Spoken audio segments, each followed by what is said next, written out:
Pandemic अथवा महामारी हाम्रो इम्पेन्डिङ सेकेन्ड वेभ जस्तो अवस्थाले बढिरहेको छ। दैनिक सङ्क्रमितको सङ्ख्या, पोजिटिभिटी दर पनि 10%मा नाग्दै गएको अवस्था छ। एन्टिजेनलाई पनि जोड्ने हो भने त्यो अझै बढी हुन्छ। एन्टिजेनमा पनि करिब 7-8%सम्म हाम्रो विशेष गरी एन्टिजेन परीक्षण चाहिँ अहिले चाहिँ हालको अवस्थामा चाहिँ प्रवेश बिन्दुहरूमा भएको छ र हामीले यसलाई चाहिँ कन्ट्याक्ट ट्रेसिङलाई कम्युनिटी लेभलमा जोखिमयुक्त स्थानहरूमा गर्नलाई पनि एन्टिजेन प्रयोग गर्नु भनेका छौँ। र हामीले चाहिँ के बुझ्न जरुरी छ भने यो महामारीमा गत वर्ष धेरै अनुभव थिएन, धेरै देशहरूसँग अनुभव थिएन, हामीसँग पनि थिएन। यो कसरी जान्छ, यो भाइरसको प्रकृति कस्तो हुन्छ, धेरै कुरा थाहा थिएन।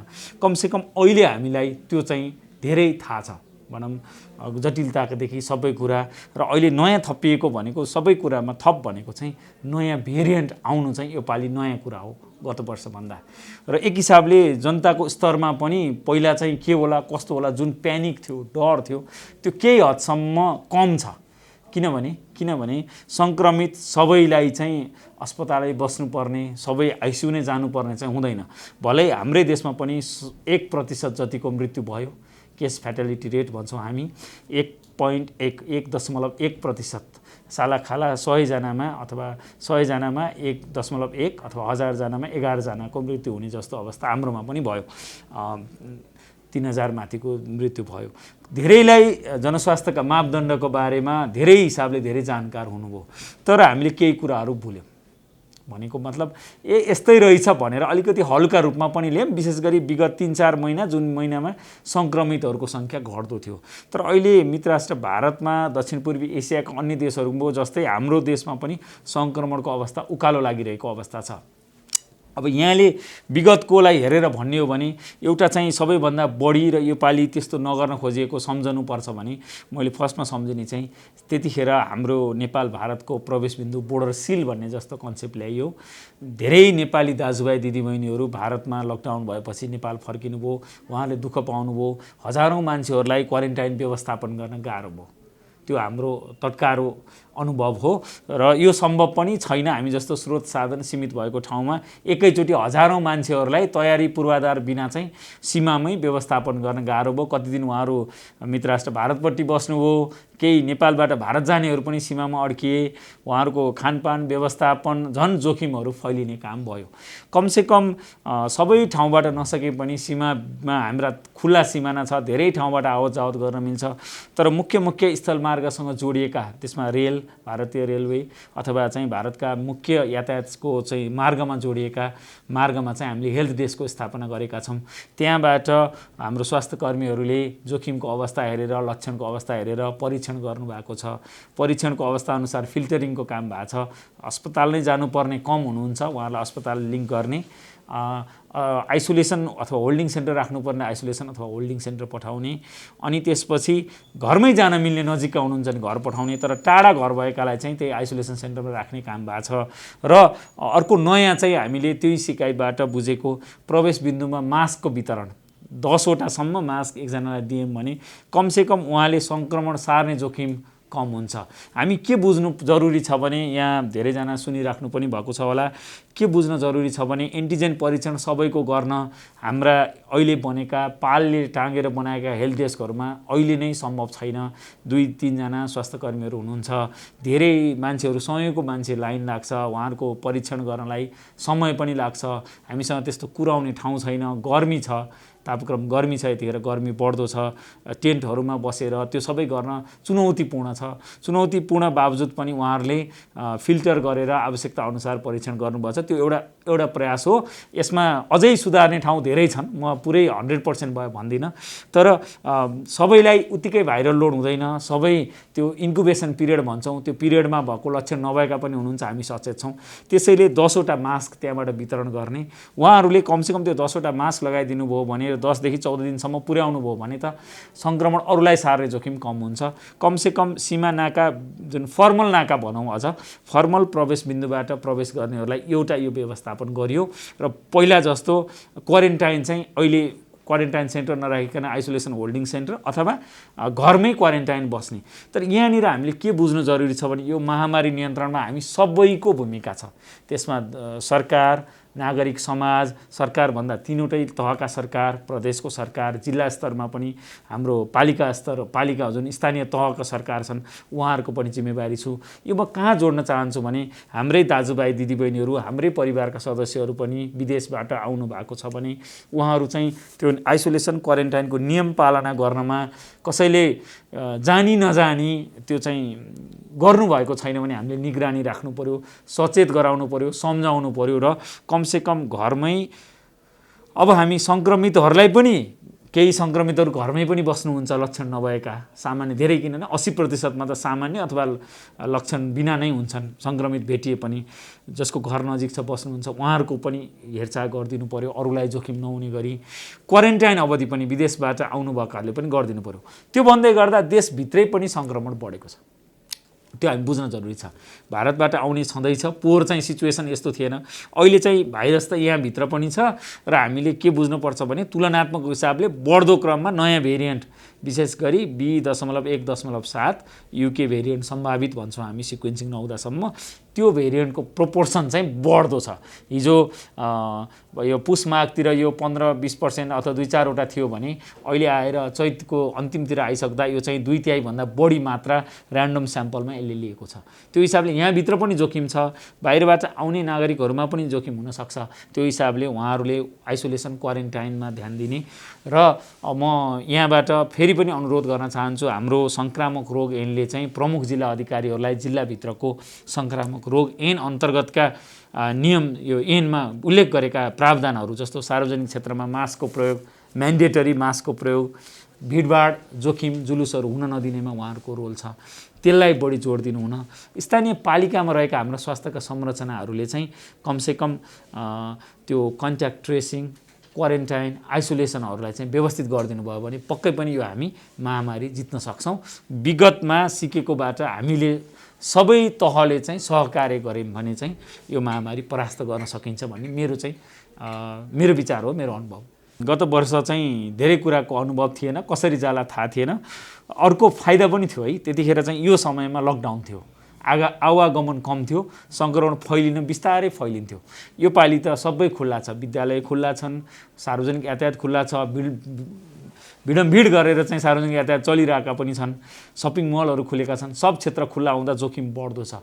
नयाँ भेरिएन्टको डर, भारतबाट पनि नयाँ सङ्क्रमित नयाँ भेरिएन्ट आउने जोखिम, यहीँभित्र पनि नयाँ भेरिएन्ट र हाम्रो सबै क्षेत्र खुल्ला हुँदा सङ्क्रमणको जोखिम चाहिँ यी सबै कुराले चाहिँ बढी भएको देखाउँछ र हामी देख्न सक्छौँ दैनिक रूपमा सङ्क्रमितहरूको सङ्ख्या पनि त्यही हिसाबले बढेको छ।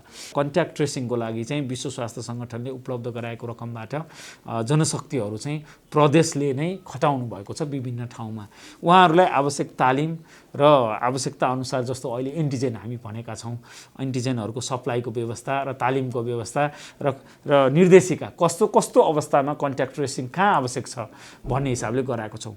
जस्तो अब अहिलेकै उदाहरण भन्नुहुन्छ भने पोखराको इन्जिनियरिङ क्याम्पसमा धेरैजना सङ्क्रमित हुनुभयो, 40 भन्दा बढी सङ्क्रमित हुनुभयो। त्यसपछि उहाँहरूको कन्ट्याक्टमा आएको करिब 300-400 जनाको चाहिँ हाम्रो त्यहाँको कन्ट्याक्ट ट्रेसिङको टिमले स्वाब लियो है, स्वाब लियो। धेरैजना नेगेटिभ नै आउनुभयो, 70 जना जति पोजिटिभ आउनुभयो जस्तो लाग्छ त्यो परीक्षणमा। त्यसरी काम भयो। यहाँ भक्तपुरमा वीरेन्द्र सैनिक विद्यालयमा भएको आउटब्रेकमा पनि भक्तपुरको टिमले लिड गर्यो, त्यहाँबाट काम भयो, कन्ट्याक्ट ट्रेसिङको काम भयो। यसरी ठाउँ अनुसार भएको छ। सुरुमा जुन हामी बेलायतको भेरिएन्ट भन्छौँ त्यो भेरिएन्टको चाहिँ हाम्रो साथी चाहिँ यो न्यू रोडमा एउटा सहकारीमा काम गर्नुहुन्थ्यो, उहाँको कन्ट्याक्ट ट्रेसिङ पनि हामीले पालिकालाई इम्पावर गरेर फोन नम्बरहरू, कन्ट्याक्ट नम्बरहरू जुन PCR टेस्ट गर्दा कलेक्सन गरेकोबाट लिएर पालिकालाई नै गऱ्यौँ। त्यो भएर हामीले चाहिँ सकेसम्म यसमा चाहिँ स्थानीय सरकारको चाहिँ इम्पावरमेन्ट, EDCDले केन्द्रमा र पोलिसी बनाउने, अनुगमन गर्ने र कहीँ आवश्यक पर्यो भने ब्याकअप हैन, त्यस्तो हामीले मोबाइल टिम पनि पहिला पनि राखेको थियौँ, अहिले पनि छ। कहीँ अप्ठ्यारै पर्दा हाम्रो टोली पनि गएर स्वाब लिन्छ, त्यो लिइरहेको छ। काठमाडौँभित्र पनि लिएको छ। यो तारकेश्वरमा हुँदा अस्तिको यो जुन नयाँ भेरिएन्टहरू देखिँदा जहाँ कन्ट्याक्ट ट्रेसिङ बढी महत्त्वपूर्ण हुन्छ त्यहाँ ब्याकअप चाहिँ हामीले गर्छौँ। पालिकाहरूले नै त्यो टिमहरू तयार गर्नुहुन्छ र आवश्यक परे जनशक्ति छ भने जिल्ला स्वास्थ्य कार्यालयले, पालिकाले नसक्ने सहयोग आयो भने चाहिँ त्यसका लागि पनि हामी फेसिलिटेट गर्छौँ। त्यही नै हो हामीले गरेर गर्ने पोलिसीको हिसाबले। र यति भन्दै पनि कन्ट्याक्ट ट्रेसिङमा धेरैको सहयोगको आवश्यकता छ। कन्ट्याक्ट ट्रेसिङ कस्तो हुन्छ भने उस्तै परि घर घरमा पनि जानुपर्छ, त्यहाँका सबैजना हाम्रो दाजुभाइ दिदीबहिनीहरूको सहयोगको पनि आवश्यकता छ। कन्ट्याक्ट ट्रेसिङ पर्पजको लागि स्वाब लिन जाँदा होइन मलाई त लक्षण छैन किन गर्नु पर्यो, अथवा मलाई फेरि पोजिटिभ आइदियो भने म छुट्टै बस्नुपर्छ, आइसोलेसन जानुपर्छ कि भन्ने हिसाबले नगर्ने प्रवृत्ति हाम्रो समाजमा हाम्रा विभिन्न दाजुभाइ दिदीबहिनीहरूमा छ। त्यो चाहिँ भ्रम हटाउँ, किनभने हामीले कन्ट्याक्ट ट्रेसिङ गरेर बेलैमा सङ्क्रमित पत्ता लगाउन सक्यौँ भने सङ्क्रमण अरू व्यक्तिमा फैलिन नदिनमा सहयोग पुर्याउँछ। त्यसैले आइसोलेसन क्वारेन्टाइन सँगसँगै यो कन्ट्याक्ट ट्रेसिङ र केस इन्भेस्टिगेसन भन्छौँ त्यो महत्त्वपूर्ण छ। हाम्रो संयन्त्रले प्रयास गरिरहेको छ, पर्फेक्ट 100% गरेका छ पनि म भन्दिनँ, चुनौतीहरू चाहिँ छन्। चुनौतीहरू हुँदाहुँदै पनि भएको जनशक्ति र उसले चाहिँ काम गरिरहेको छ। एक सबै क्षेत्रले चाहिँ यो गम्भीरता बुझिदिनु पर्यो। नम्बर 1 कुरा जुन हाम्रो अनुभवले देखाउँछ, सबै क्षेत्रले यो महामारी गम्भीर छ भन्ने कसैले चाहिँ आफ्ना भनौँ न आफ्ना स्वार्थका हिसाबले हामीले त तथ्याङ्क परक कुरा गर्ने हो, तर्क परक कुरा गर्ने हो। ग्लोबल विश्वव्यापी स्थिति कस्तो छ, छिमेकको स्थिति के छ, हाम्रो तथ्याङ्क कस्तो ट्रेन्डमा गइरहेको छ, जस्तो उदाहरण बालबालिकालाई के भइरहेको छ, अस्पताल भर्ना के भइरहेछ, यो चिजमा हामीले अस्पतालहरूसँग लिङ्क गर्ने जुन हाम्रो क्युरेटिभ सेक्सनले गर्छ होइन, क्युरेटिभ उपचारात्मक सेवा महाशाखाले अस्पतालहरूलाई हेर्छ र हाम्रो अहिले हेल्थ इमर्जेन्सी अपरेसन सेन्टरले पनि गरेको छ। हामीलेसँग केन्द्रसँग चाहिँ हामीले प्रवेश बिन्दुहरूलाई कोअर्डिनेट गर्ने, कन्ट्याक्ट ट्रेसिङको हामीसँग लिएको सूचना हामीलाई जुन प्रयोगशालाबाट सूचनाहरू प्राप्त हुन्छ अथवा इन्टरनेसनल हेल्थ रेगुलेसन अनुसार विभिन्न देशबाट सूचनाहरू प्राप्त हुन्छ, त्यो अनुसारले आवश्यकता अनुसार यहाँले भन्नुभयो जस्तै कन्ट्याक्ट ट्रेसिङमा फेसिलिटेट गर्ने हो। हामीसँग यो पहिला एकदम ठुलो टिम थिएन, हामीसँग कल सेन्टर छ, कल सेन्टरले पनि जिल्लाहरूसँग केस म्यानेजमेन्टको कामहरू गरिरहेको छ। तर हाम्रा अरू कामहरू पनि छन्, त्यो कामहरू छोडेर, किनभने हामीले त यो निवारण हुन लागेका औलो कालाजार लगायतका धेरै रोगहरू सँगसँगै हेर्नुपर्ने छ। डेङ्गी होइन, कालाजार, त्यसपछि चाहिँ तपाईँको यो रेबिज भन्छ कुकुरले टोकेर हुने, त्यसपछि चाहिँ तपाईँको नसर्ने रोगहरू लगायत धेरैलाई हेर्नुपर्ने छ। तर हाम्रो शक्ति चाहिँ धेरै चाहिँ यसैको देशैभरिको तथ्याङ्क र यसमै लानु परेको छ। ठ्याक्कै डेडिकेटेड हाम्रो पुरानो संरचनामा कर्मचारी हुनुहुन्न, करारमा लिएका जनशक्तिबाट हेल्थ डेस्कहरू चलिरहेका छन् जहाँ अस्थायी दरबन्दी स्वीकृत भएको छ। प्रवेश बिन्दु र अन्तर्राष्ट्रिय विमानस्थलको संयोजन पनि यहाँबाट हुन्छ, त्यहाँ पनि हामीले जनशक्ति व्यवस्थापन गरेका छौँ। र कन्ट्याक्ट ट्रेसिङको लागि कहीँ पऱ्यो भने हामीले टोली दौडाउनु पर्ने हुन्छ र हाम्रो त्यो टोलीको सीमितताले एकैचोटि सबैतिर दौडाउनु पनि सक्दैनौँ। तर त्यसका लागि प्रदेश र उसँग समन्वय चाहिँ गरिरहेका छौँ। तर पहिलाको भन्दा हामी सङ्घीयतामा गएपछि 3 तहको सरकार हुँदा अलिकति हाम्रो प्रयास जारी छ, तर समन्वयको कहिलेकाहीँ चाहिँ अलिकति अभाव चाहिँ खड्किँदो रहेछ, किनभने 3वटै सरकार आफ्नो क्षेत्रमा चाहिँ स्वतन्त्र छन् काम गर्नलाई।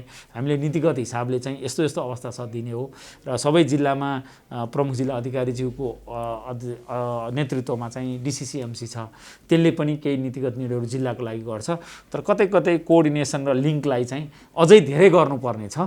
अहिले भएको हामी केन्द्र हौँ, हामीले भनेको यही मान पनि भन्दैनौँ, तर हामीले चाहिँ केही सिफारिसहरू गर्छौँ वस्तुनिष्ठ अवस्था अनुसार, त्यो चाहिँ हामीले गर्छौँ। धेरै जिल्लाहरूले फलो गर्नुभएको छ, तर त्यसमा अलिकति लिङ्केजको चाहिँ यो संरचनागत हिसाबले पनि अलिकति समस्या छ सङ्घीय मोडलमा गएपछि। जस्तो काठमाडौँको हकमा हामीले अस्तिको पत्राचार यहाँ सम्झनुहुन्छ भने आफ्नो जिल्लाभित्र जोखिम हुने स्थानहरू जस्तो बस पार्क, सपिङ मल, विद्यालय, कलेज जे छ जहाँ चाहिँ अथवा धेरै भिडभाड हुने सरकारी कार्यालय, ती स्थानहरू पहिचान गरी ऱ्यान्डमली टेस्ट गर्नु हुन भन्ने हामीले सबैलाई पत्राचार गरेको अवस्था छ। विशेष गरी बढी जोखिम भएका जिल्लाहरूमा हामीले टेलिफोनबाटै फलो गरिरहेछौँ। त्यो चाहिँ उदाहरण चाहिँ अहिले सङ्क्रमणको अवस्थाले नै काठमाडौँ उपत्यका, त्यसो पनि काठमाडौँ जिल्लामा बढी छ। त्यसपछि तराईको भारतसँग जोडिएका जिल्लाहरूमा बढी सङ्क्रमण छ। पहाडमा अर्को त्यस्तै सङ्क्रमण बढेको चाहिँ पोखरा हो। पाल्पामा पनि अलिकति ट्रेन्ड चाहिँ बढ्दो क्रममा छ। नत्र भने झापा, मोरङ, सुनसरी, सप्तरी, धनुषा, बारा, पर्सा, रूपन्देही, चितवन, अनि त्यसपछि कैलाली, कञ्चनपुर, दाङ, बाँके, यी जिल्लाहरूमा बढी सङ्क्रमण देखिया छ। त्यहाँ चाहिँ कन्ट्याक्ट ट्रेसिङ र यो अवस्था के छ भनेर फलोअप गर्ने र हटस्पट, यहाँले भन्नुभएको त्यसलाई चाहिँ हामी हटस्पट भन्छौँ, बढी जोखिम हुने क्षेत्रमा चाहिँ ऱ्यान्डम स्वाबहरू कलेक्सन गर्नलाई चाहिँ हामीले अभियानकै रूपमा स्थानीय पालिका र जिल्लालाई चाहिँ समन्वय गरेर गर्दैछौँ। हामी आफै पनि फलोअप गर्छौँ। त्यो हुनुपर्ने जरुरी छ। त्यो भयो भने हामीले अझै सङ्क्रमणको वास्तविक स्थिति यहाँले भन्नुभएको जस्तै पत्ता लगाउन सक्छौँ।